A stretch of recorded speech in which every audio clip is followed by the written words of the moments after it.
Astaghfirullahaladzim. Astaghfirullahaladzim. Innallaha ghafurur rahim. Bismillahirrahmanirrahim. Assalamualaikum warahmatullahi wabarakatuh. Innal hamdalillah nahmaduhu wa nasta'inuhu wa nastaghfiruh wa na'udzu billahi min shururi anfusina wa min sayyiati a'malina.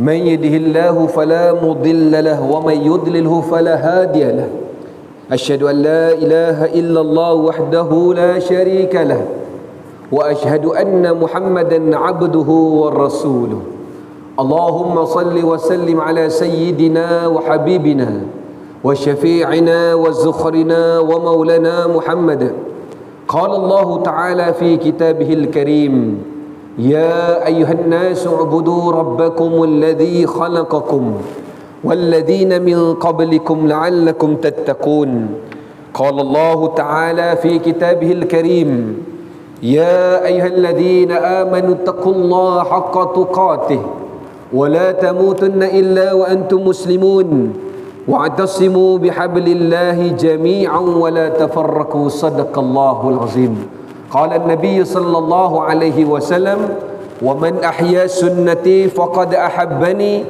ومن أحبني كان معي في الجنة أو كما قال رسول الله صلى الله عليه وسلم. Alhamdulillah. Apa khabar hadirin hadirat muslimin muslimat yang dirahmati Allah sekalian?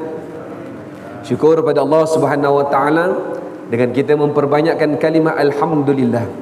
Mudah-mudahan dengan kalimah alhamdulillah yang kita ucapkan ini semakin bertambah rahmat dan keberkatan daripada Allah Subhanahu wa taala ke atas seluruh diri kita semua. Amin insya-Allah.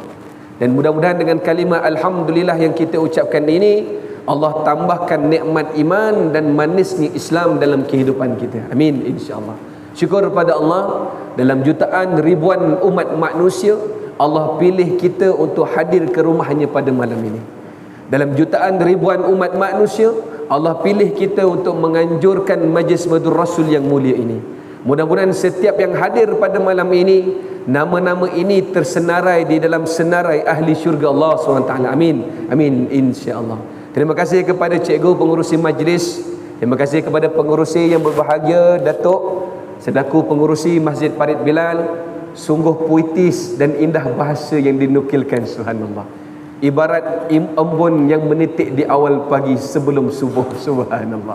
Mudah-mudahan kepada barisan ahli jawatan kuasa masjid, khususnya kepada Al-Mukarram, tuan-tuan imam, tuan-tuan Bilal yang dimuliakan, mudah-mudahan dengan penganjuran majlis seperti ini Allah tautkan, Allah satukan hati kita supaya kita semua dapat menuju kepada redha Allah SWT. Amin amin insya-Allah.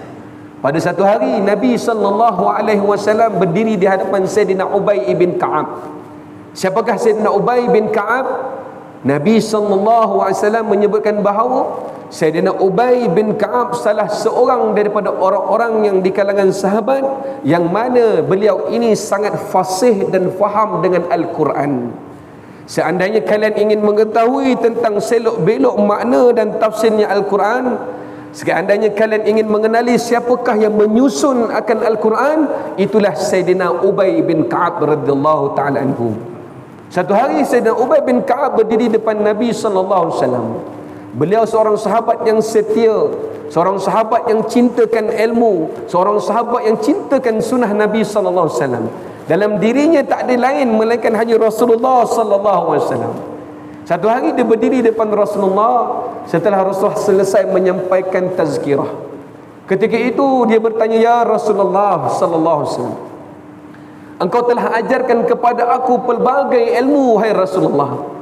Engkau telah ajarkan kepada aku pelbagai zikir-zikir sebagai amalan untuk diriku, wahai Rasulullah.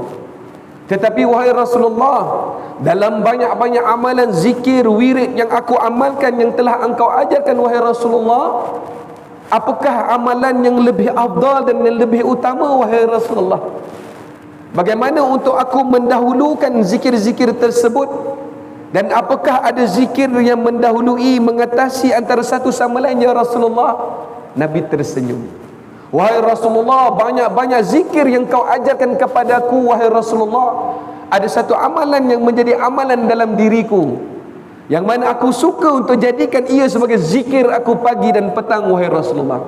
Tetapi aku tidak tahu berapa banyak yang perlu aku berikan pada zikir ini, ya Rasulullah. Lalu Nabi bertanya, wahai Ubay, apakah zikir itu, wahai Ubay? Lalu Ubay bin Ka'ab radhiyallahu ta'ala berkata, ya Rasulullah, aku jadikan selawatku ke atas dirimu, wahai Nabi sallallahu alaihi wasallam, sebagai zikir yang utama dalam hidupku. Subhanallah.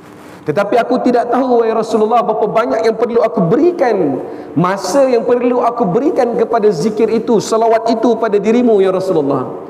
Sedangkan banyak lagi zikir-zikir yang telah engkau ajarkan padaku, ya Rasulullah. Nabi senyum, Nabi terdiam. Tuan-tuan, Ubay bin Ka'ab ini dipanggil sebagai kutabul wahyu, orang yang menulis, yang mencatat, yang menghafal, memahami ilmu Al-Quranul Karim. Subhanallah. Orang-orang yang apabila diberikan wahyu melalui Nabi sallallahu alaihi wasallam, ini adalah manusia-manusia terpilih. Sebagaimana tuan-tuan, ibu ayah yang hadir dalam masjid pada malam ini adalah manusia pilihan Allah Subhanahu wa taala. ثم أورثنا الكتاب الذين اصطفينا من عبادنا. Dan ketika Allah turunkan wahyunya, yakni Al-Quran, dan Allah tak beri pada semua orang, melainkan Allah berikan kepada hamba yang dipilihnya sahaja. Dan mudah-mudahan kita termasuk di kalangan orang yang dipilih itu. Amin, insya-Allah. Terima kasih Masjid Parit Bilal. Belum habis cerita Ubay bin Ka'ab, saya nak ucap ribuan terima kasih. Ni masjid yang pertama saya hadiri selepas saya baru balik dari Mekah semalam. Subhanallah. Terima kasih. Saya touchdown 24 jam yang lepas. Ni sepatutnya saya nak minta cuti seminggu, cikgu. Tapi alhamdulillah, amanah yang Allah berikan tu berat. Kita laksanakan juga. Ini masjid pertama Maulidur Rasul selepas saya balik daripada Mekah bawa jemaah umrah baru-baru ni.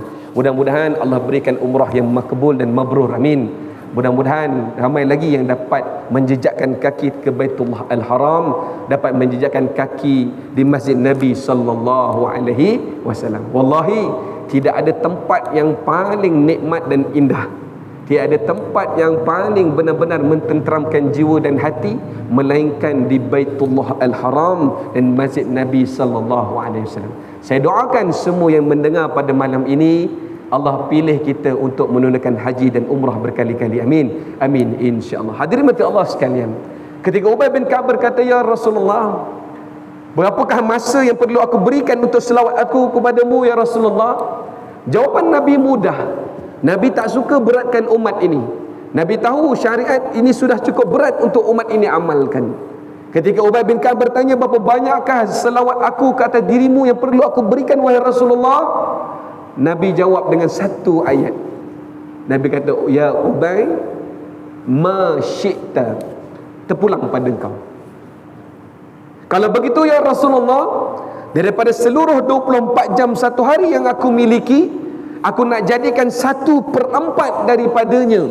Daripada 24 jam yang aku miliki setiap hari, 1/4 akan aku habiskan untuk selawat aku pada dirimu, ya Rasulullah. Tuan-tuan, kalau 24 jam sehari berapa jam? 8 jam, 6 jam. Tuan-tuan pernah selawat 6 jam tuan-tuan sehari? Subhanallah. Ketika didengar Ubay bin Ka'ab kata 1/4 akan kuberikan masaku untuk dirimu dengan berselawat padamu, ya Rasulullah, Nabi kata apa? Ma syi'ta, terpulang pada engkau. Fa in zidta fahuwa khair, kalau engkau tambah tu lagi baik. Subhanallah. Kalau begitu, ya Rasulullah, daripada 1/4 24 jam aku habiskan selawat pada engkau, akan aku naikkan lagi masa tu 1/3 waktu hidupku untuk selawat padamu, ya Rasulullah. Nabi jawab, 1/3 ma syi'ta, terpulang. Fa in zidta fahuwa khair, tapi kalau kau tambah lagi lebih baik. Subhanallah. 1/3 daripada 24 jam berapa jam, tuan-tuan? 8 jam selawat. Allahu Akbar. Kita baru baca satu muka surat, sangapnya dah 18 kali, tuan-tuan. Selawat baru 33 kali, lutut betis dah rasa kebas, tuan-tuan. Ini 8 jam selawat. Allahu Akbar. Nabi jawab apa? Cukup tak? Nabi tak kata cukup. Nabi tak kata khalas. Tapi Nabi kata apa? Ma syi'ta, terpulang pada engkau. Fa in zidta fahuwa khair, tapi kalau kau tambah lebih baik wahai Ubay. Subhanallah. Wahai Rasulullah, kalau begitu wahai Rasulullah, akan aku jadikan seluruh hidup aku, seluruh masa aku untuk bersalawat ke atas dirimu wahai Rasulullah sallallahu alaihi wasallam. Kalau begitu wahai Ubay, kana ma'i fil jannah, kau akan bersama aku dalam syurga Allah Subhanahu wa taala. Tuan-tuan ni hadirin mati Allah, begini bagaimana para sahabat menzahirkan cinta pada Nabi SAW. Tidak ada masa, tidak ada ruang, tidak ada waktu pun yang disia-siakan, melainkan ingatan mereka, hati mereka untuk Nabi SAW. Kita muhasabah setiap tahun kita melaksanakan program Maulidur Rasul. Sebanyak mana cinta kita pada Nabi dah bertambah sewaktu itu.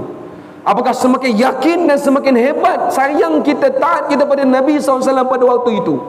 Apakah Maulidur Rasul sekadar makan nasi ayam, makan nasi Arab, makan nasi dulang?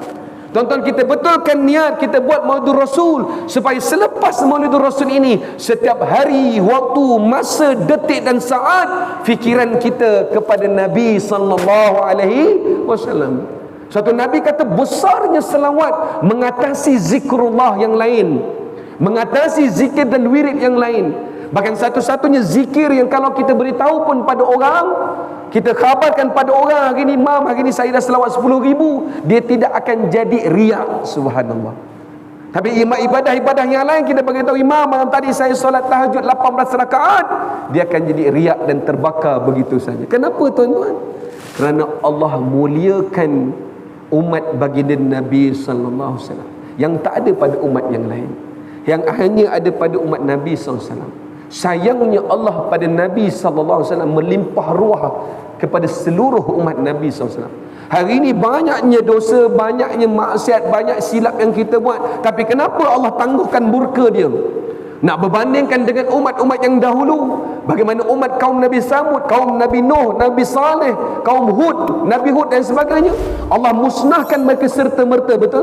Tapi kenapa umat ini yang melakukan 1001 macam jenis maksiat, Allah masih tangguh, Allah masih tahan murka dia, Allah bagi kemurkaannya sedikit-sedikit sahaja, Allah tak gulingkan, musnahkan umat ini. Kenapa tuan-tuan? Kerana ada sayangnya Allah kepada umat Nabi sallallahu alaihi wasallam. Kita nak hadirkan rasa cinta dan taat ini bila kita anjurkan Maulidur Rasul supaya terzahir rasa sayang rindu pada Nabi sallallahu alaihi wasallam. Tuan-tuan, sebab itu ribuan manusia, jutaan manusia nak pergi Masjid Nabawi semata-mata nak sampaikan salam di makam Nabi SAW. Apakah masih ada jasadnya? Wallahi, jasadnya telah terkubur, betul? Jasadnya telah tidak nampak lagi, tak boleh dilihat lagi dengan mata kasar. Tapi kenapa jutaan, bilion manusia datang ke Masjid Nabawi nak menzahirkan rasa rindu, cinta pada Nabi SAW. Allah. Sehingga kan tuan-tuan yang dirahmati Allah, begitu cintanya Allah dengan Nabi SAW, Allah pelihara sampai hari ini. Allah pelihara jasad Rasulullah, Allah pelihara makam Rasulullah sampai hari ini. Walaupun dah berpuluh-puluh kali, beberapa kali jenazah Rasulullah nak diambil keluar oleh ramai manusia. Subhanallah. Pada sekitar tahun 557 Hijrah, waktu itu di zaman pemerintahan Raja Sultan Nuruddin Mahmud Az-Zinki rahimallahu ta'ala. Dia adalah seorang khalifah yang membantu Salahuddin Al-Ayyubi mengalahkan tentera salib dalam peperangan salib. Syekh Nuruddin Mahmud Az-Zinki, dia merupakan khalifah yang berada di wilayah Syria, Syam, tahun 557 Hijrah. Ketika itu orang semua terfikir dan tertanya-tanya, kenapa dalam banyak-banyak tempat, kenapa Masjid Nabawi menjadi tumpuan manusia, betul? Apa hebatnya dengan Madinah dan Masjid Nabawi? Di situlah adanya jasad Nabi SAW. Diringkaskan cerita, pada tahun 557 Hijrah, pada satu hari berkumpullah umat manusia untuk melaksanakan umrah dan ziarah. Ketika itu hadirin hadirat, Syekh Nuruddin Mahmud Az-Zinki khalifah ini, dia duduk di Syam. Ketika dia berada di Syam, 3 hari berturut-turut dia bermimpikan hadirnya Nabi sallallahu alaihi wasallam. Nabi hadir dalam mimpi dia. Dia seorang khalifah yang saleh, dia seorang sultan yang sangat alim. Dia bantu Salahuddin Al-Ayyubi memerangi tentera salib pada zaman itu. Dia dapat mimpi 3 hari berturut-turut Rasulullah datang dalam tidur dia, dalam mimpi dia. Dalam mimpi itu Rasulullah kata apa? Wahai Nuruddin Mahmud Az-Zinki, datanglah ziarahku. Hari pertama dia mimpi, dia rasakan ini hanya mimpi sahaja, mainan sahaja. Hari kedua dia mimpi lagi, Rasulullah datang. Rasulullah kata apa? Wahai Nuruddin Mahmud Az-Zinki, datang ziarahku. Hari ketiga dia dapat lagi mimpi yang sama, datang ziarahku. Dia beritahu pembesar-pembesar dan panglima-panglima perang, dia kata apa? Aku bermimpi kepada Nabi SAW. Aku tak tahu apa tanda dan apa sebab Nabi datang 3 hari berturut-turut dalam mimpi aku. Pasti ada satu hikmah yang Allah nak beritahu padaku. Bergeraklah daripada kota Syam, daripada Syria, pergi ke Madinah Al-Munawwarah. Ketika dirahmati Allah, rupa-rupanya pada hari itu telah datang 2 orang daripada wilayah Maroko, Maghribi. Dia ini adalah orang-orang Majusi. Dia datang dengan perwatakan sebagai orang Islam, dengan berjubah berserban, dengan janggut dan jambangnya. Dia jadi sebagai orang ahli zuhud, ahli ibadah. Dia duduk beberapa bulan di dalam kota Madinah Al-Munawwarah. Tidak ada siapa pun tahu dan kenal siapakah 2 pemuda ini, melainkan mereka ini disebut sebagai orang saleh, ahli ibadah yang zuhud. Ketika Syekh Nuruddin Mahmud Az-Zinki sampai Madinah, dia tak tahu kenapa, apa sebab Allah Ta'ala panggil dia ke Madinah. Dia tak tahu apa sebab kenapa dia kena pergi ziarah Nabi pada waktu itu. Dan ketika itu Allah Ta'ala berikan firasat dalam hatinya. Ketika itu dia sampai di Madinah dan dia kata kepada pembesar Madinah, gubernur Madinah, kumpulkan semua umat manusia yang datang daripada wilayah Madinah atau di wilayah yang luar, datang semua berkumpul. Aku suka untuk memberikan hadiah kepada setiap seorang daripada kalian. Tak tahu apa sebab dia buat, tapi dia buat begitu. Dikumpulkanlah semua manusia yang berada di Madinah Al-Munawwarah, lalu diberikan hadiah satu persatu. Lalu Syekh Nuruddin Mahmud Az-Zinki tanya kepada gubernur Madinah, wahai gubernur Madinah, ada tak siapa lagi yang tidak hadir dalam majlis kita? Dalam ribuan manusia yang datang ambil hadiah aku ni, ada tak siapa lagi yang tak datang? Kemudian datang seorang pegawai istana, pegawai di Madinah. Dia kata, wahai khalifah, dalam ramai-ramai kami yang datang ada 2 orang tak datang. Siapa dia? Dia ini adalah 2 orang pemuda yang datang daripada wilayah Maghribi. Dia ni orang yang saleh. Kalau dia salat, kalah kami salat. Kalau dia baca Quran, kalah kami baca Quran. Kalau dia sujud, kalah kami sujud. Kalau dia berzikir, kalah kami berzikir. Dia tak datang hari ini, wahai khalifah. Khalifah kata apa? Tidak, aku nak semua datang. Aku nak semua datang dalam majlis aku nak berikan hadiah. 2 lelaki daripada Maghribi, daripada Morocco ini, dia tak datang. Lalu Syekh ni kata apa? Khalifah ni berkata, tak apa, kalau dia tidak mau datang, biar aku yang datang kepadanya. Subhanallah. Dengan izin Allah, dia datang, seorang khalifah yang zuhud, yang alim, yang saleh. Dia datang ke rumah 2 orang pemuda ini. Pemuda ini seorang musafir lah, datang berbulan-bulan di Madinah. Dia tengok wajah pemuda ni, tengok wajah daripada tampak pakaiannya, zahirnya orang Islam, ahli ibadah. Tapi terdetik dalam hatinya, dia berkata, wahai 2 orang pemuda daripada Maghribi, kenapa kalian tak datang dalam majlis yang aku jemput? Minta maaf wahai Tuan Khalifah. 2 anak muda ni berkata, minta maaf wahai Khalifah, sesungguhnya kami ni ahli ibadah. Kami tidak mahu tercemar dengan urusan dunia. Subhanallah. Kami sibuk dengan zikrullah, bacaan Quran kami. Khalifah Nuruddin Mahmud Az-Zinki dapat rasa sesuatu yang tak enak dalam hatinya. Dengan izin Allah, inilah orang saleh, orang yang benar pada manhaj yang betul. Diberikan firasatul mu'min, diberikan al-khatirul khair, detikan hati yang baik. Lalu dia kata apa? Wahai 2 anak muda, aku kagum dengan ibadah kalian, aku terpesona dengan wajah dan pakaian kalian, tapi ada satu benda yang aku mahukan daripada kalian, boleh tak? Wahai 2 orang pemuda, aku lihat kalian ni orang yang baik, kalian orang yang soleh, ahli ibadah. Boleh tak aku nak minta sesuatu daripada kalian? Subhanallah. Wahai anak muda, aku lihat di dalam rumah engkau ni ada perhiasan, sedikit perhiasan, ada sedikit pasu-pasu. Tapi ada satu di bawah tempat kalian duduk ini, ada satu permaidani yang sangat cantik, dan aku yakin permaidani ini datang daripada wilayah Maghribi. Dalam banyak-banyak barang-barang yang kau miliki ini, aku sebagai khalifah, boleh tak aku minta permaidani itu? Subhanallah. Anak muda ni kemudian takut, muka dah berubah. Dia kata apa? Tak boleh wahai khalifah, banyak-banyak barang yang kami ada dalam rumah ni, ambillah semuanya, tapi jangan ambil permaidani yang kami duduk ni. Ini tempat kami nak beribadah, ini tempat kami nak lakukan ibadah pada Tuhan kami, ya Allah. Khalifah kata tidak. Kalau kalian orang yang baik, berikan padaku. Tuan-tuan yang dirahmati Allah, diringkaskan cerita, ketika diambil permaidani itu, di bawah tempat duduk mereka telah ada satu bulatan yang telah mereka korek daripada ruangan rumah mereka menuju ke makam baginda Nabi sallallahu alaihi wasallam, tinggal kurang lebih 1 hingga 2 meter saja bertemu dengan jenazah Nabi sallallahu alaihi wasallam. Kedua-dua lelaki daripada Maghribi ini ditangkap lalu dibakar hidup-hidup oleh Khalifah Nuruddin Mahmud Az-Zinki.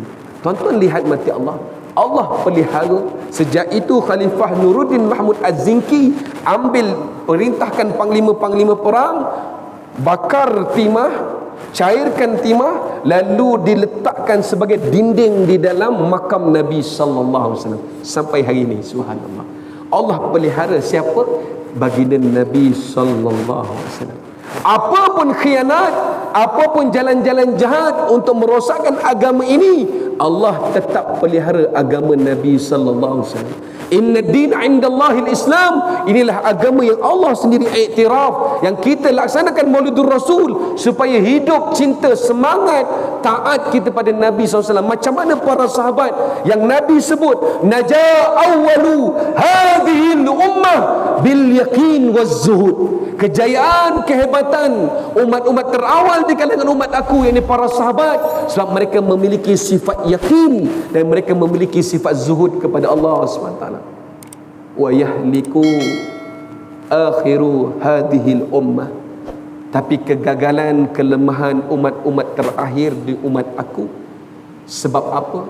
Apabila Allah membukakan pintu-pintu langit, Allah menurunkan harta-harta dan khazanah, sehingga manusia terlupa untuk mencintai Nabi sallallahu alaihi wasallam. Hadirin hadirat muslimin muslimat yang dirahmati Allah, sebab itu Maulidur Rasul tidak ada tarikh, Maulidur Rasul tidak ada masa dan tempat. Setiap hari itulah Maulidur Rasul sallallahu alaihi wasallam. Walaupun dia Maulidur Rasul, kita sambut kelahiran Nabi, bukan sekadar itu. Tapi macam mana kita nak zahirkan ketaatan kita pada Nabi? Para ulama sebut ada 3 cara.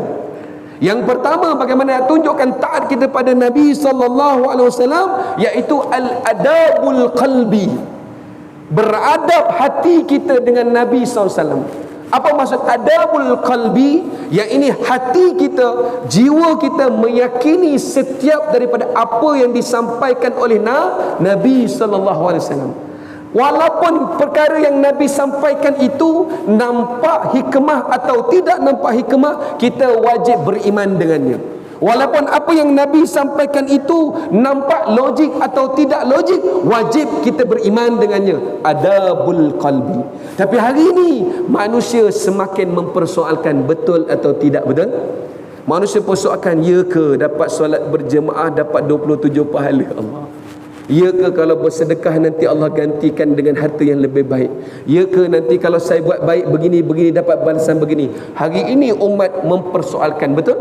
Sebab apa? Kita makin jauh dengan Nabi sallallahu alaihi wasallam.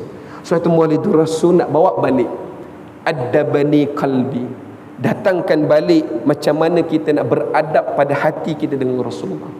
Bila kita baca sirah, ada kisah bagaimana seekor unta ketika Nabi sedang berjalan di sebuah perkampungan Ansar Bani An-Najjar. Ketika itu Nabi sedang berjalan, Nabi sedang bersiar, tiba-tiba Nabi dengar ada seekor unta menangis. Unta menangis, bukan sekadar tangisan. Para sahabat dengar sekadar tangisan unta, tapi Nabi dengar bukan tangisan unta, tapi sebuah luahan hati unta. Subhanallah. Lalu Nabi memanggil unta itu. Unta itu dimiliki oleh seorang lelaki daripada Bani An-Najjar, dari satu perkampungan di wilayah di Madinah. Ketika itu Nabi menghampiri unta itu, lalu Nabi berbisik-bisik seolah-olah berbicara antara satu sama lain. Lalu rupa-rupanya para sahabat bertanya, "Ya Rasulullah, apa yang sedang kau bicarakan dengan unta itu? Apakah kau faham unta itu ya Rasulullah? Dan apakah unta itu faham perkataanmu ya Rasulullah?" Lalu Nabi kata sallallahu alaihi wasallam, "Wahai sahabatku, sesungguhnya unta ini sedang mengeluh, unta ini sedang bersedih, unta ini sedang mengadu bahawa tuannya tidak pernah beri dia lihat, tuannya tidak pernah beri dia makan dan minum yang cukup, tuannya tidak pernah menghargainya sebagai haiwan tunggangan dan haiwan belaan." Subhanallah. Cerita ni logik tak tuan-tuan? Tak logik. Tapi wajib percaya tak? Adabul qalbi. Hati kita beriman pada Nabi SAW. Dalam kisah yang lain, pada satu hari Nabi SAW sebut, ketika Nabi sedang makan dengan seorang sahabat, Nabi kata, "Wahai sahabat," Nabi tengok sahabat itu minum air pakai tangan kiri, makan pakai tangan kiri. Lalu Nabi kata, "Wahai sahabat, makanlah dan minum dengan tangan kananmu. Makan dan minumlah dengan tanganmu, dengan tangan kananmu, kerana tangan kiri itu selalu digunakan oleh iblis dan syaitan. Iblis dan syaitan selalu menggunakan tangan kirinya untuk makan dan minum." Ketika sahabat ini mendengarkan Nabi sebut begitu, ini sahabat tuan-tuan, satu orang lelaki yang duduk di zaman Nabi, nampak Nabi, tengok Nabi, berhadapan dengan Nabi. Bila Nabi sebut itu, dia kata apa? "Mastata'tum." Tak nak, aku tetap nak makan dengan tangan kiri, nak minum dengan tangan kiriku, wahai Muhammad. Subhanallah. Di Madinah Nabi jumpa ramai orang munafik. Di hadapan taat Nabi, sayang Nabi, cinta Nabi, di sebaliknya mengingkari Nabi SAW. Ketika lelaki ini berkata, "Wahai Muhammad, wahai Rasulullah, aku tak nak makan tangan kanan, minum tangan kanan, aku nak terus minum tangan kiri dan makan dengan tangan kiri." Tuan-tuan yang dirahmati Allah, Nabi kata apa? Terpulang.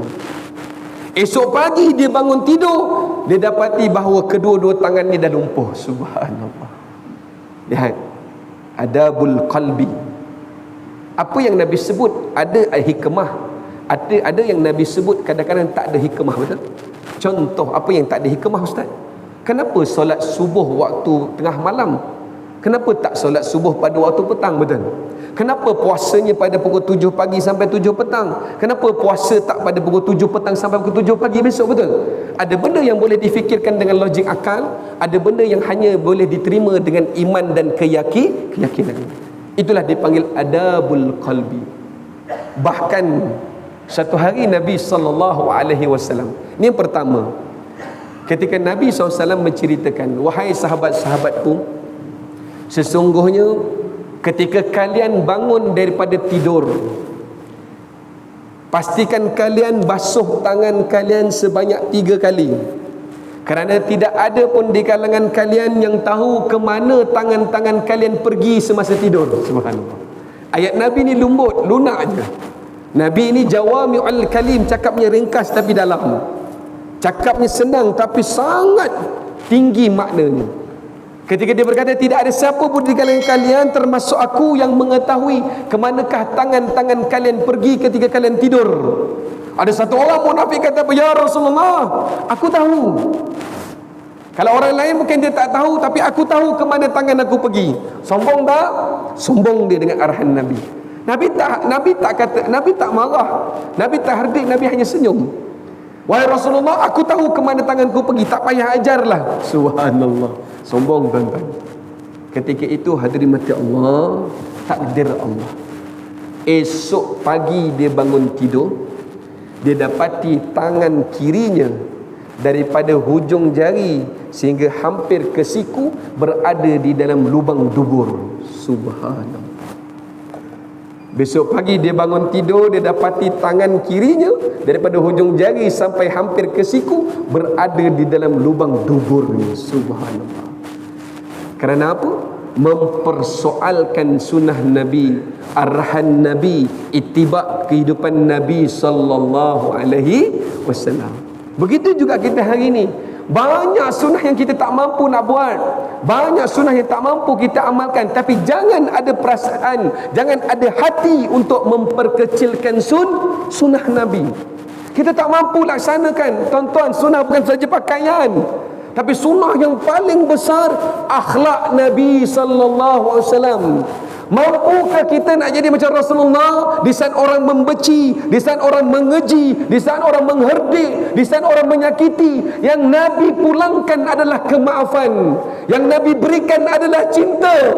Mampukah kita, tuan-tuan? Tak mampu. Itu akhlak paling besar Nabi SAW. Ketika orang memfitnah Aisyah berzina dengan Sayyidina Safwan, Nabi tak pancung, Nabi tak bunuh. Yang Nabi berikan adalah kemaafan. Allah. Tapi ketika kita tak mampu laksanakan semua sunnah ini, jangan pernah terdetik memperkecilkan sunnah Nabi sallallahu alaihi wasallam. Tarik nafas dulu. Kita tunggu selepas azan. Mudah-mudahan banyak lagi kisah yang akan dikongsikan insya-Allah selepas azan ini. Aku qali hadza wa astaghfirullahal azim li wa lakum insya-Allah.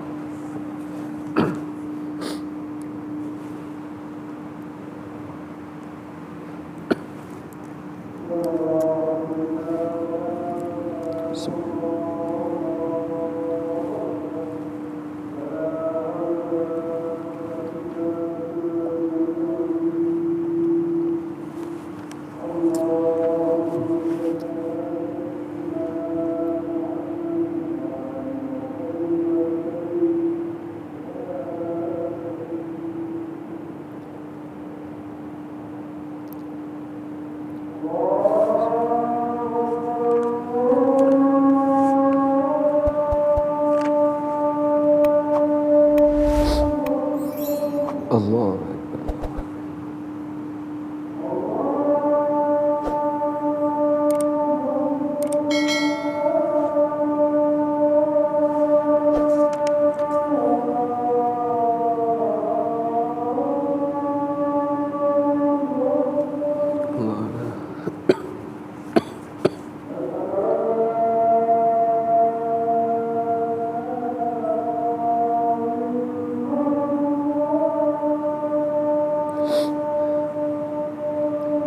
Asyhadu an la ilaha illallah.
La haula wala quwwata illa billah.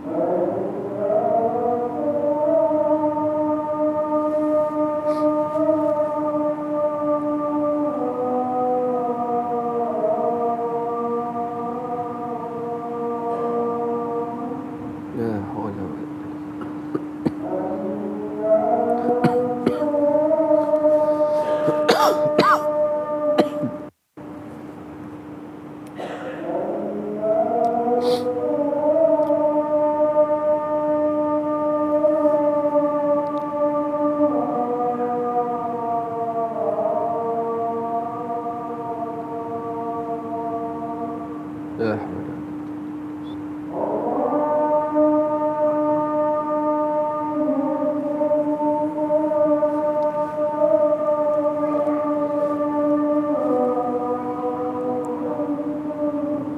Allah akbar.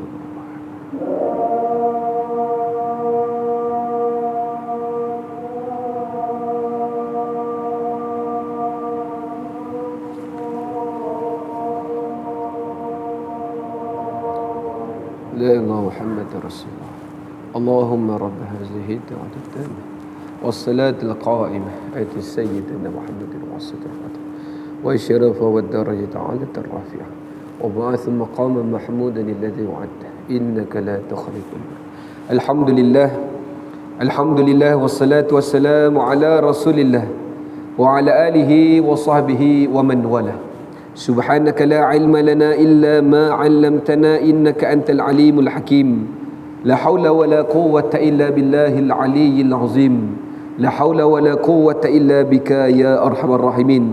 Hadirin hadirat muslimin muslimat yang dirahmati dan dikasihi Allah SWT sekalian, InsyaAllah kita sambung sedikit lagi bicara kita dalam Maulidur Rasul, anjuran Masjid Parit Bilal pada malam ini. Mudah-mudahan Allah rahmati, Allah berkati setiap yang hadir pada malam ini, dan Allah berikan kita istiqamah untuk terus sentiasa melaksanakan ibadah pada Allah sehingga akhir hayat kita, insyaAllah. Sesungguhnya perkara yang paling mahal adalah ikhlas dan istiqamah. Untuk dapatkan istiqamah kita perlulah ikhlas. Untuk mendapatkan ikhlas kita perlulah istiqamah.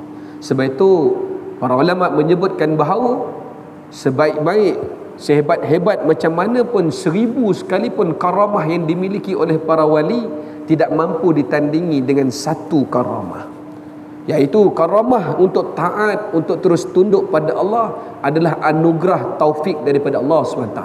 Bila kita mampu buat baik, kita suka dengan perkara yang baik-baik, itu tanda kita berada dalam rahmat hidayah Allah SWT.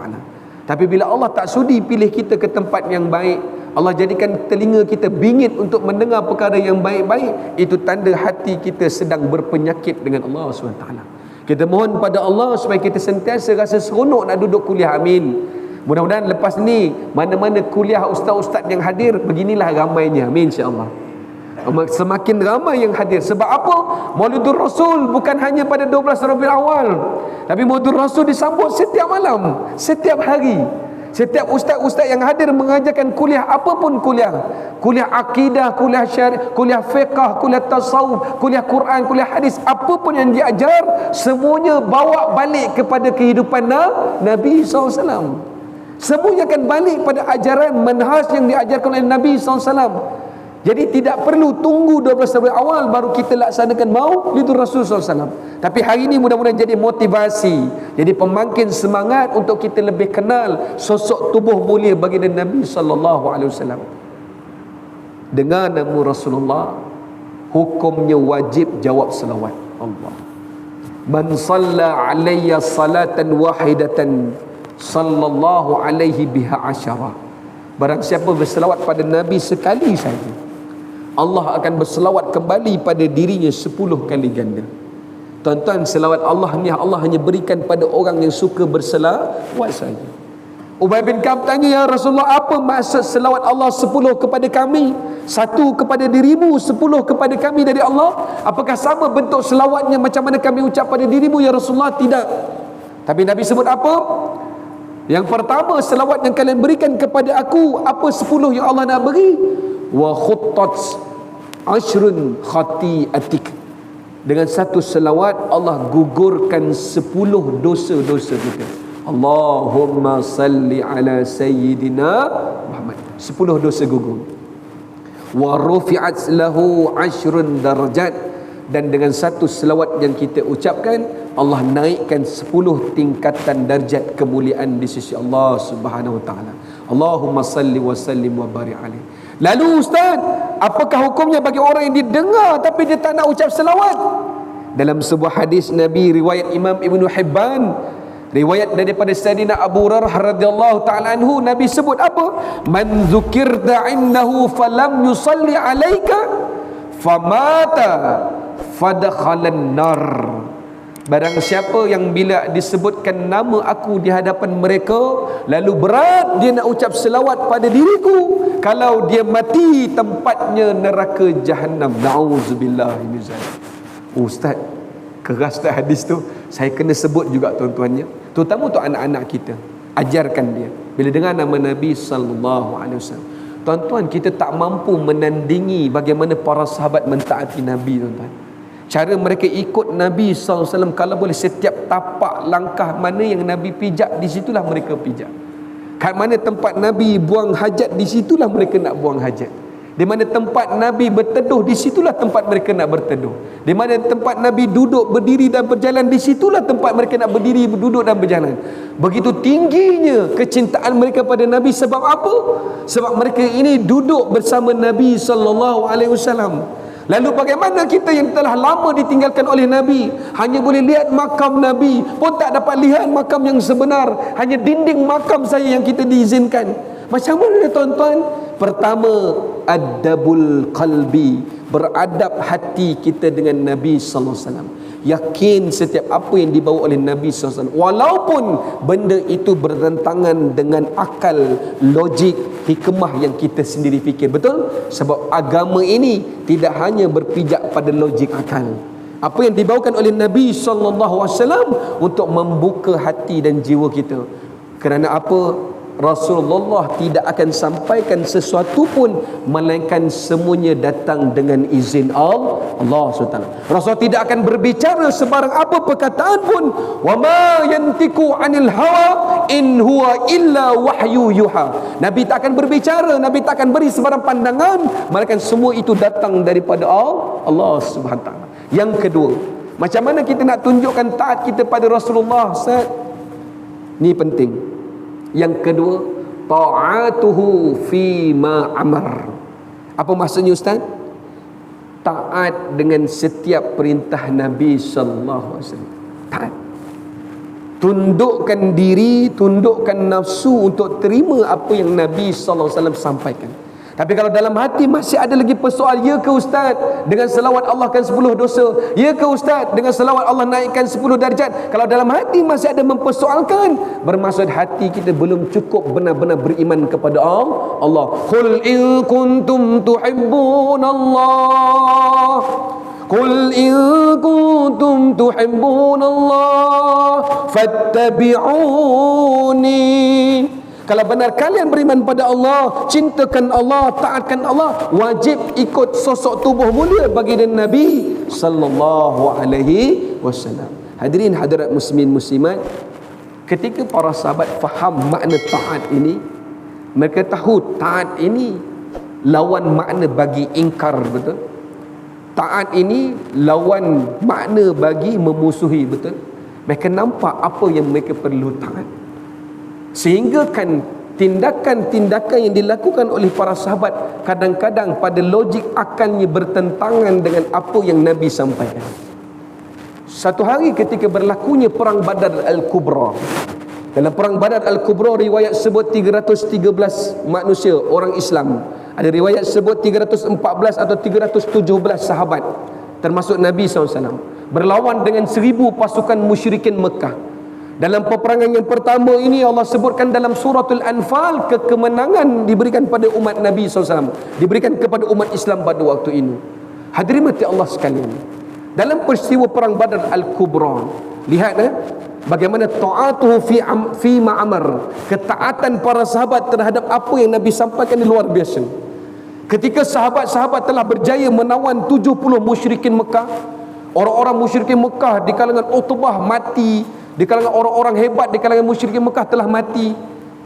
Kemenangan besar bagi orang Islam walaupun jumlahnya sedikit. Ketika itu Nabi menawan 70 musyrikin Mekah.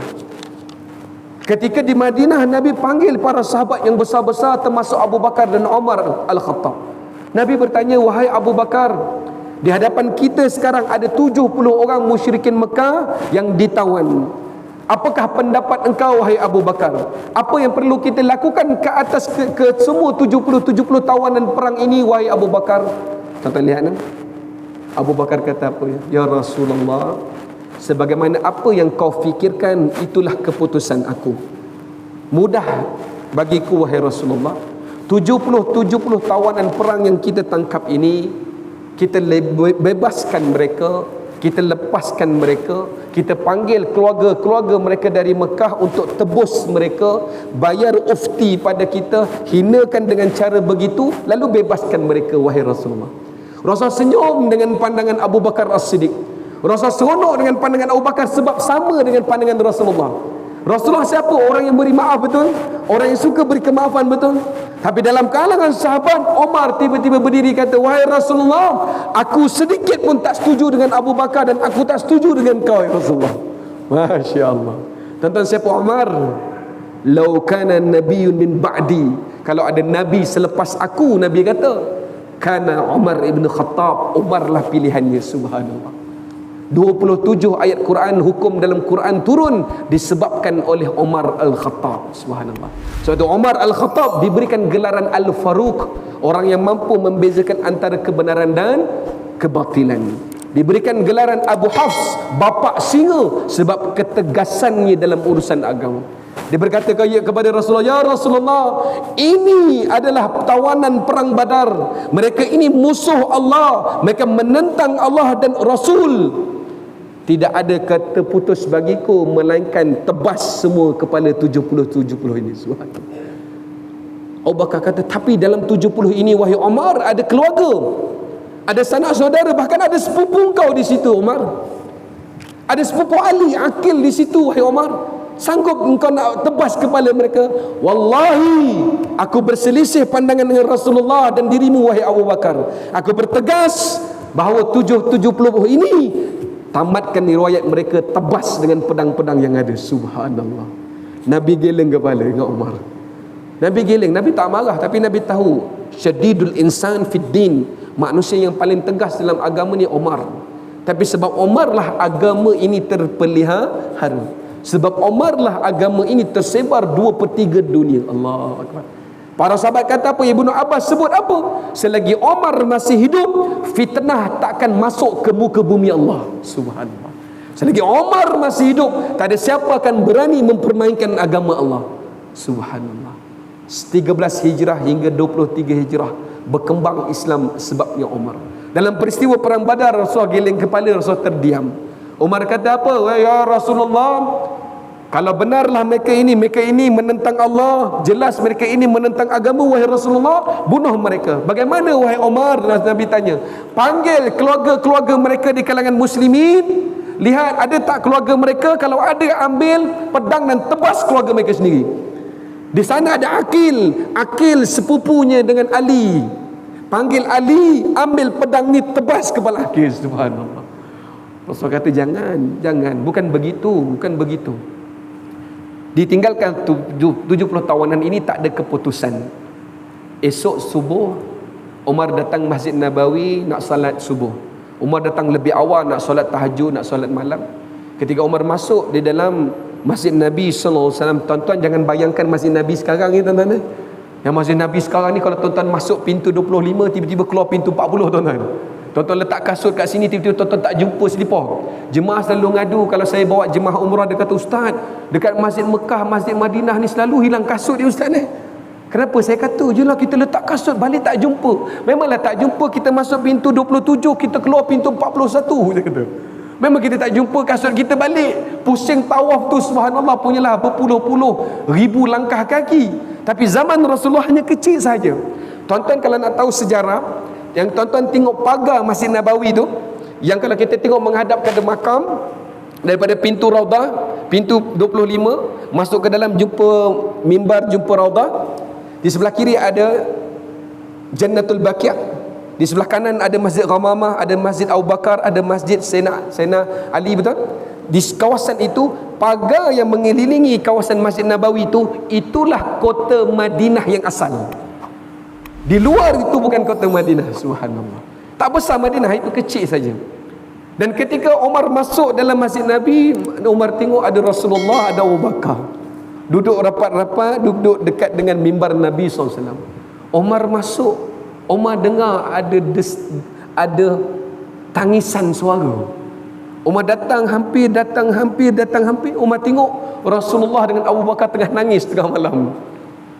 Semalam dia sedang berbincang nak buat apa dengan tawanan. Esok subuh nak solat sama-sama. Umar datang tengok Rasulullah nangis, Abu Bakar nangis. Kemudian Umar kata, "Wahai Rasulullah sallallahu alaihi wasallam, wahai saudaraku Abu Bakar As-Siddiq radhiyallahu ta'ala anhu, kenapa kalian menangis? Ceritakanlah pada aku, supaya kalau aku tahu apa sebab kalian menangis, supaya aku pun dapat turut serta nangis dengan kalian. Ceritalah apa sebab ni kalian menangis."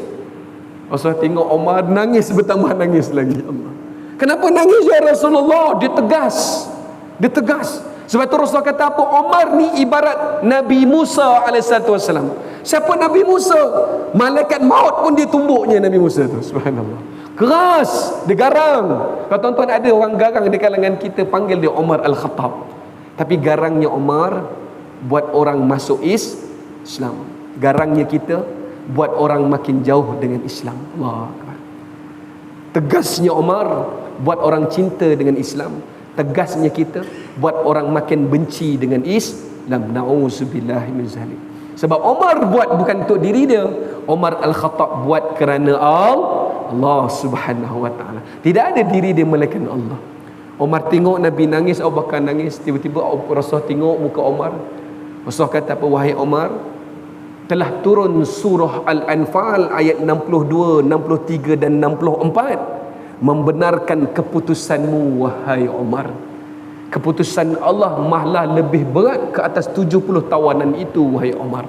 Sesungguhnya Allah membenarkan dirimu dengan ayat ini. Benar keputusanmu bahawa 70 tawanan ini sewajibnya mereka dibunuh saja. Subhanallah. Dan aku telah melakukan kesilapan wahai Umar, wahai Umar. Subhanallah. Tapi apakah Umar sombong dengan Nabi? Tak. Dia buat itu sebab apa? Ta'atuhu fi ma'amar. Dia nak jaga agama Allah.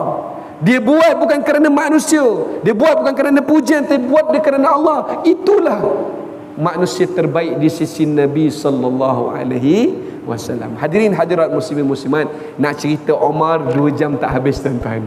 Umar Al-Khattab tak ceritanya tak habis. Ada satu kitab, ada rezeki kita buka nanti, Muwafaqatul Umar, kisah tentang bagaimana 27 ayat-ayat Quran ini turun disebabkan Umar Al-Khattab.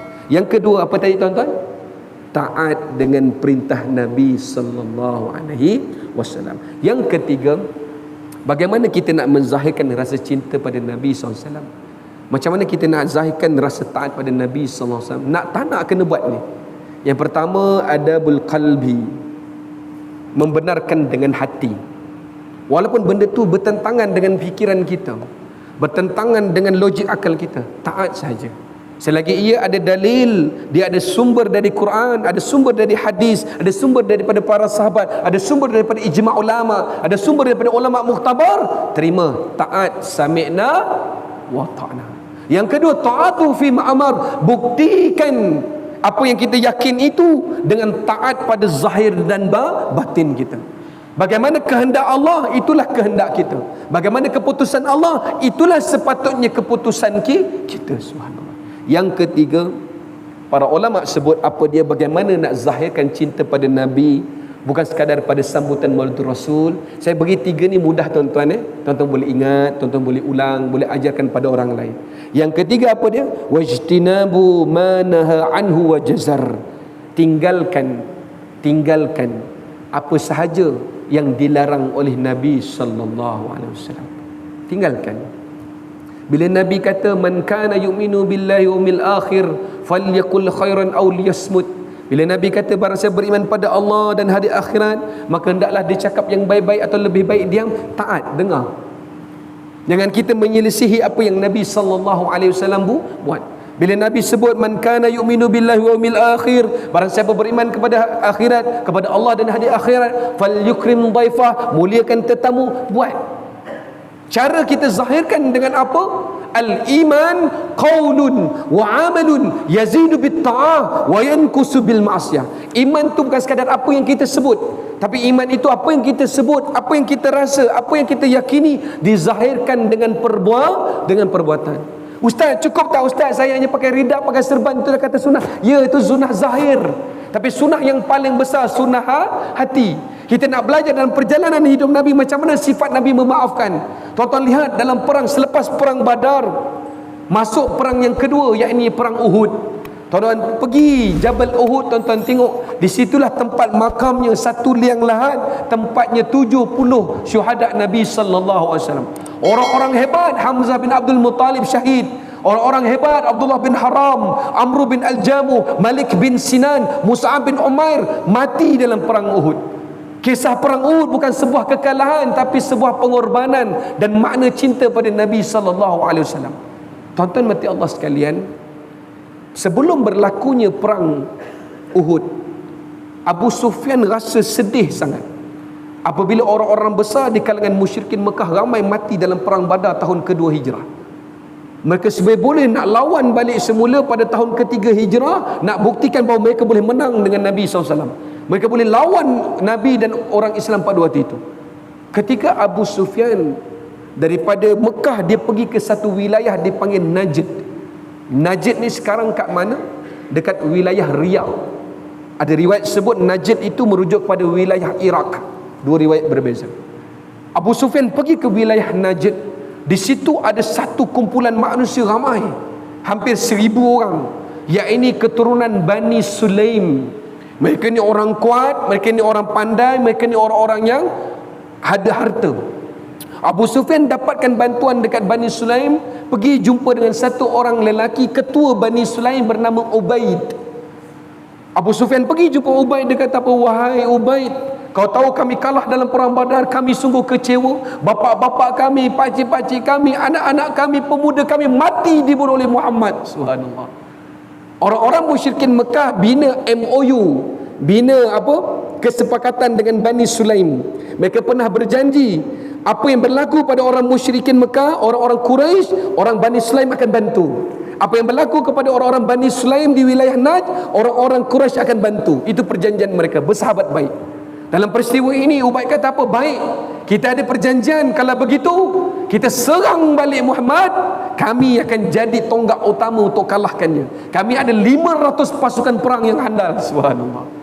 Tuan-tuan yang dirahmati Allah, kisah ini sampai kepada Nabi sallallahu alaihi wasallam. Sayyidina Aswad, Sayyidina Abdullah perisik Nabi dapat maklumat ini, beritahu, wahai Rasulullah, get ready, siap sedia. Sungguhnya Bani Sulaim dah bersiap sedia dengan 500 pasukan perang yang kuat-kuat, tentera yang hebat-hebat, kuda yang gagah-gagah akan serang kita, wahai Rasulullah. Bijak Rasulullah, bijaknya para sahabat, aturkan strategi. Bina pasukan 200 orang sahabat, pasukan yang hebat-hebat, yang tidak cedera berat ketika perang Badar, hantar pergi ke Najd, serang Bani Sulaim. Subhanallah. Ubaid, dia tanya pandangan orang tua di kalangan Bani Sulaim. Dia kata ada satu lelaki bernama Al-Khudir. Al-Khudir ni seorang lelaki tua, apa-apa pun akan tanya pada dia.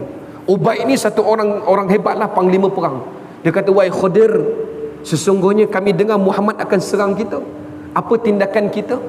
Kita nak serang balas ataupun kita nak bertahan macam mana? Al-Khudir ni kata apa? Wahai Ubaid, hari pertama Abu Sufyan datang dari Mekah, pujuk engkau untuk berlawan bersama mereka untuk menentang Muhammad, aku dah tak setuju dah.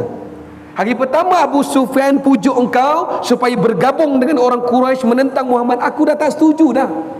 Kau tak kenal bagaimana sifat orang-orang Quraisy. Mereka bila-bila masa boleh tikam belakang kita. Subhanallah. Al-Khudir ni orang tua, orang pengalaman. Aku kenal siapa orang Quraisy. Tapi Ubaid kata, tapi wahai Al-Khudir, tapi aku tengok Abu Sufyan sungguh-sungguh. Dia dah janji dah pada aku. Dia kata kalau kita berjaya lawan Muhammad dengan umat, dengan orang-orang dia, dia akan beri Madinah pada aku. Subhanallah. Terpesona dengan janji. Tuan-tuan mati Allah, waktu tu Nabi dengan 200 pasukan perang datang untuk serang Bani Sulaim di wilayah Najd. Ketika itu Al-Khudir kata apa? Wahai Ubaid, mahu tidak mahu, lepaskan pedang kalian, tinggalkan rumah kalian, kita keluar daripada wilayah ini. Subhanallah. Tadi plannya nak lawan, nak tawan Madinah, nak perang balik Muhammad, dah terbalik dah. Lari ramai-ramai. Tuan-tuan, Ubaid berkata apa? Sungguh celaka kita, sungguh malangnya kita. Kita dah tinggalkan rumah yang kita dah bina, kita dah tinggalkan tanah kehidupan kita, halaman kita, tanaman kita, haiwan-haiwan ternakan kita. Pasti Muhammad akan datang dan bakar semuanya. Pasti Muhammad akan hancurkan segala-galanya. Itu pemikiran mereka terhadap Rasulullah sallallahu alaihi wasallam. Itu apa yang mereka fikir terhadap Muhammad sallallahu alaihi wasallam. Tapi lihat ketika Nabi sampai ke perkampungan Bani Sulaim di wilayah Najd itu, Nabi tak sentuh pun rumah mereka. Nabi kata kepada Sa'ad bin Ubadah, jangan sentuh rumah mereka, jangan bunuh haiwan mereka, jangan cantas pokok-pokok mereka, biarkan mereka. Subhanallah. Terkejut Ubaid, hadirin mati Allah, ni sebelum perang Uhud ya. Sebelum perang Uhud berlaku, Ubaid berkata apa? Wallahi, kalau beginilah perangainya, sikapnya Muhammad bin Abdullah, kami seluruh Bani Sulaim beriman dengan agama Muhammad sallallahu alaihi wasallam. Tuan-tuan, mampu tak kita akhlak Nabi buat orang bawa orang kepada agama Allah? Tapi hari ini kita ketandusan akhlak, kita ketandusan sifat-sifat yang baik, kita dah kehilangan sifat suka memaafkan, kita dah hilang dah akhlak suka menghilangkan dendam dan amarah. Sebab itu kalau ditanya kenapa agama ini semakin terpalit dengan fitnah, jangan dipersoalkan orang lain, tanya pada diri kita, sejauh mana sunnah akhlak Nabi sallallahu alaihi wasallam telah kita amalkan. Sejauh mana sifat pemaafnya, pemurahnya, kasih sayangnya, cintanya Nabi dah ada dalam diri kita. Subhanallah. Sebab itu mati Allah sekalian, supaya selepas Maulidur Rasul ini kita nak bawa akhlak Nabi SAW. Jangan kita pandang rendah pada orang lain. Hari ini kita belajar sunnah bagus dah, tapi kita pandang sunnah pada zahir. Kita pakai serban dan ridak, kita pakai jubah, kita berjanggut panjang. Tapi bila kita tengok orang lain tak pakai jubah, tak berjanggut panjang, tak bersunnah, kita kata orang ni tak sayang dengan Nabi SAW. Nauzubillah, bukan gitu. Tapi sebaliknya, apa yang kita bawa? Akhlak Nabi SAW. Akmalul mu'minina imanan ahsanuhum khuluqa. Sebaik-baik orang yang beriman, yang paling sempurna iman orang yang beriman siapa? Itulah orang yang paling terbaik, paling cantik akhlaknya. Subhanallah. Sebab itu tidak ada umat yang mampu untuk memberi syafaat kepada umat yang lain melainkan umat Nabi sallallahu alaihi wasallam. Hadirin mati Allah, nanti ketika Allah Taala hadirkan kita di yaumil mahsyar, insya-Allah kita semua akan berdiri di tempat yang sama.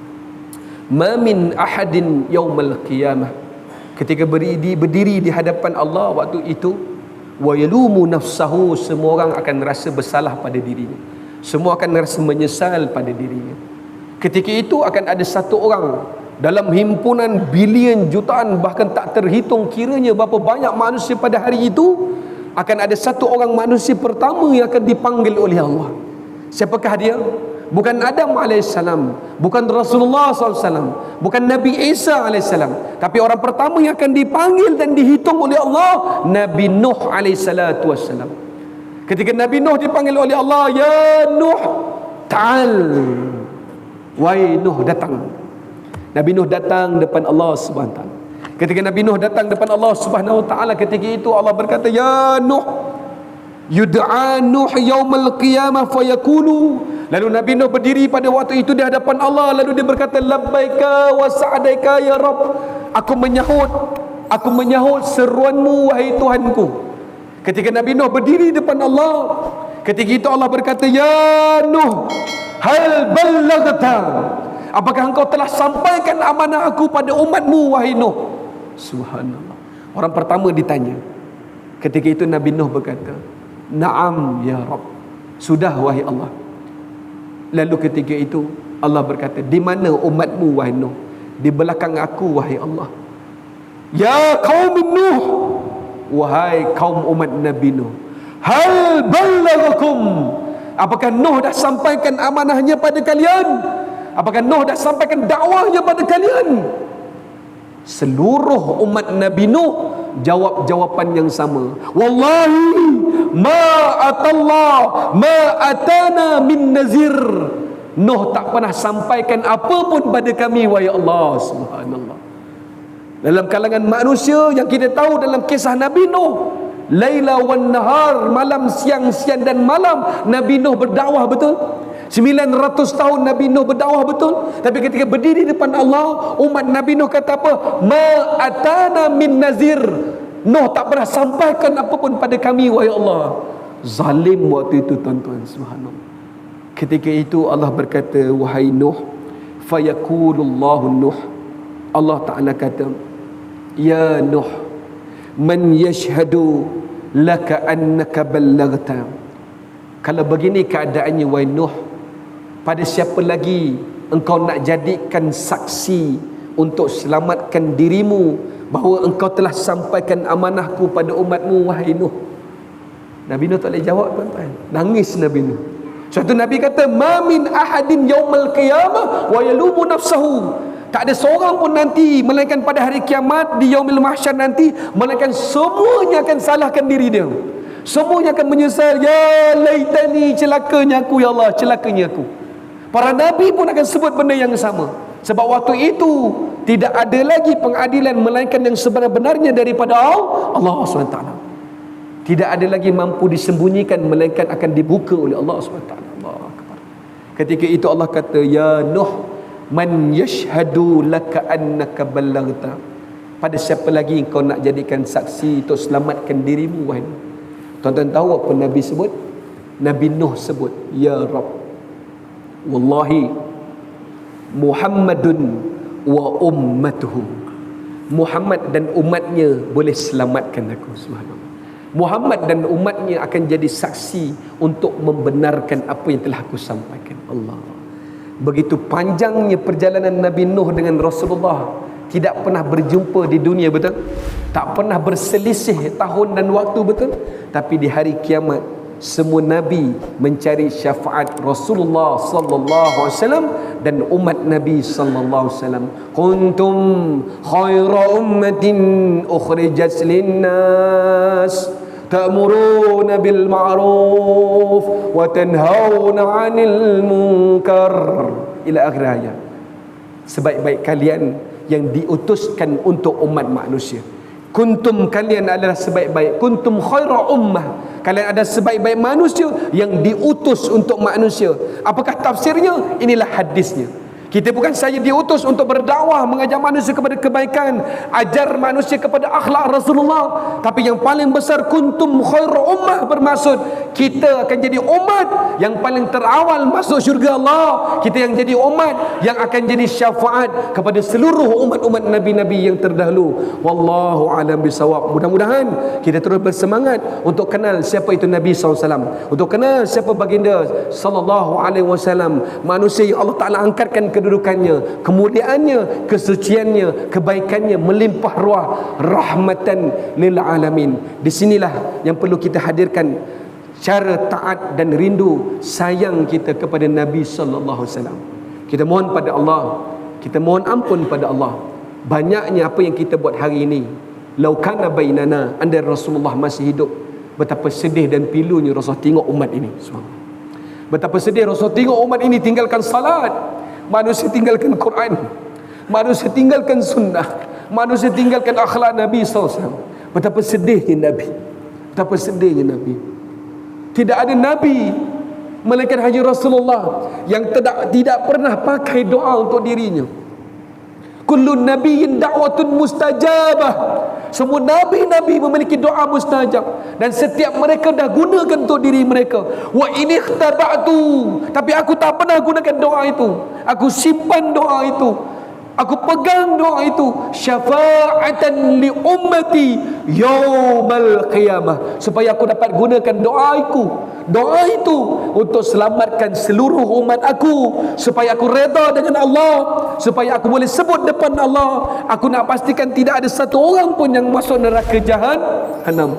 Idzan la arda wa wahidum min ummati finnar wa na'udzubillah. Mudah-mudahan dengan apa yang kita zahirkan pada malam ini, Allah Ta'ala semakin dekatkan cinta kita, Allah satukan hati kita untuk menghidupkan sunnah Nabi, akhlak Nabi sallallahu alaihi wasallam. Yang baik, yang indah semua daripada Allah, yang bagus, yang benar daripada Allah, yang lemah dan kekurangan daripada diri saya sendiri dengan izin Allah.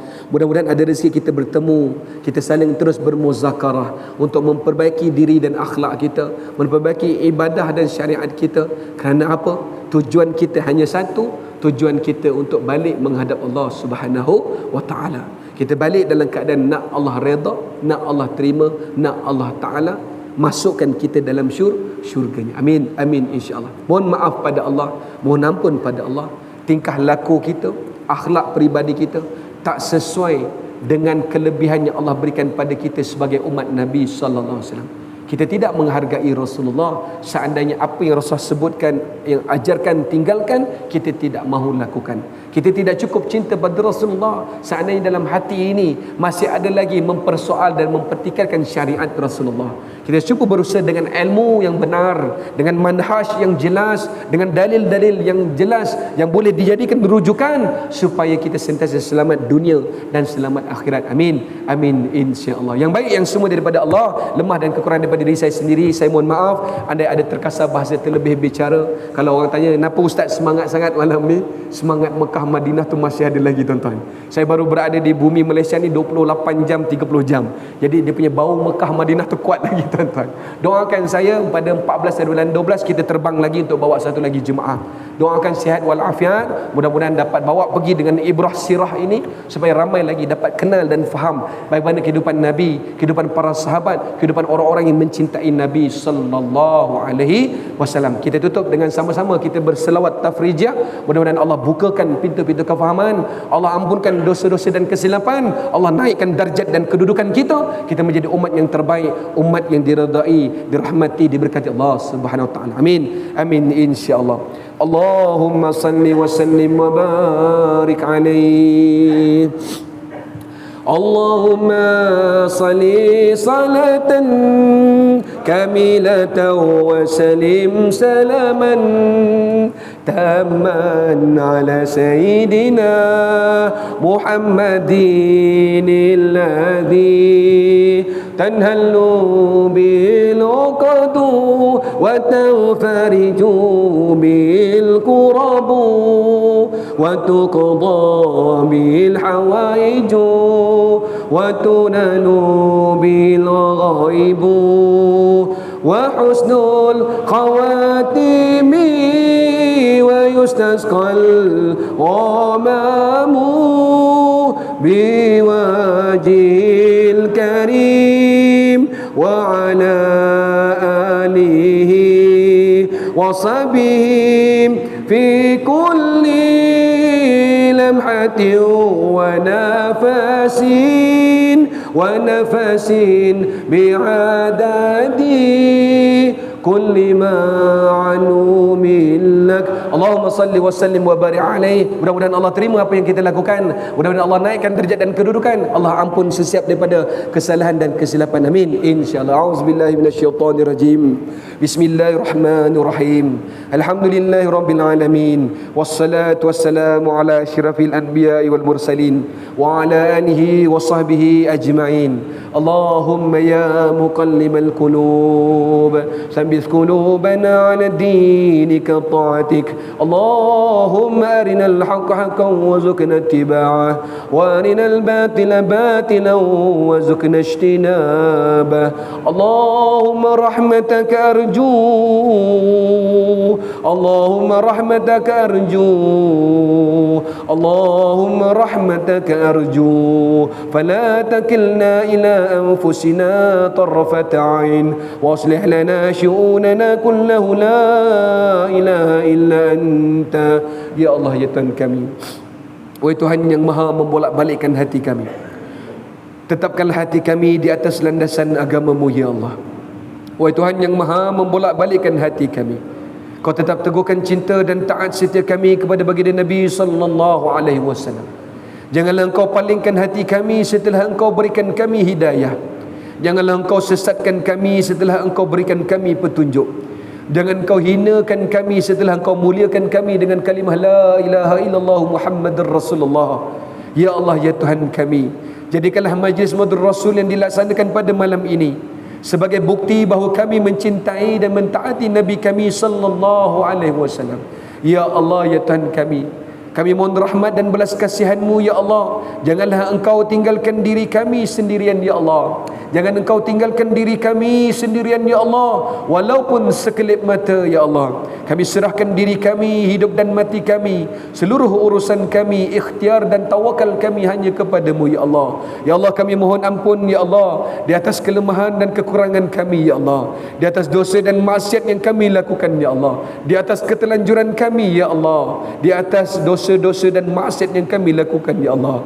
Ya Allah, walaupun banyaknya dosa yang kami buat ya Allah, Kau tetap muliakan kami ya Allah. Kau tetap rahmati kami ya Allah. Kau tetap izinkan kami untuk hadir ke rumah-Mu ya Allah. Kau tetap izinkan kami untuk hadir dalam majlis ilmu ini ya Allah. Ya Allah, sungguh malu kami ya Allah. Malunya kami ya Allah, hendak kami berdiri di hadapan-Mu ya Allah, di saat Engkau tidak memaafkan, tidak mengampunkan dosa-dosa kami ya Allah. Ya Allah, ya Tuhan kami mohon taufik dan hidayah-Mu ya Allah. Tunjukkanlah kami kebenaran itu sebuah kebenaran ya Allah, agar kami dapat mengikuti akan kebenaran itu ya Allah. Tunjukkanlah kami kebatilan itu sebuah kebatilan ya Allah, agar kami dapat menjauhi dan menghindari akan kebatilan itu ya Allah. Kami mohon kepada-Mu ya Allah, taufik dan hidayah-Mu ya Allah. Pimpinlah kami agar bersama dengan orang-orang yang saleh, agar sentiasa berada pada jalan-jalan yang benar ya Allah. Ya Tuhan kami mohon padamu ya Allah, agar kami dihimpunkan sebagai umat yang terbaik, umat baginda Nabi sallallahu alaihi wasallam.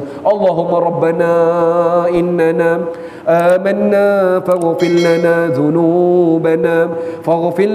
ذنوبنا وقنا عذاب النار وصلى الله على سيدنا محمد وعلى آله وصحبه وبارك وسلم والحمد لله رب العالمين. تقبل الله منكم. Kita tutup dengan tasbih kafarah dan surah Al-Asr.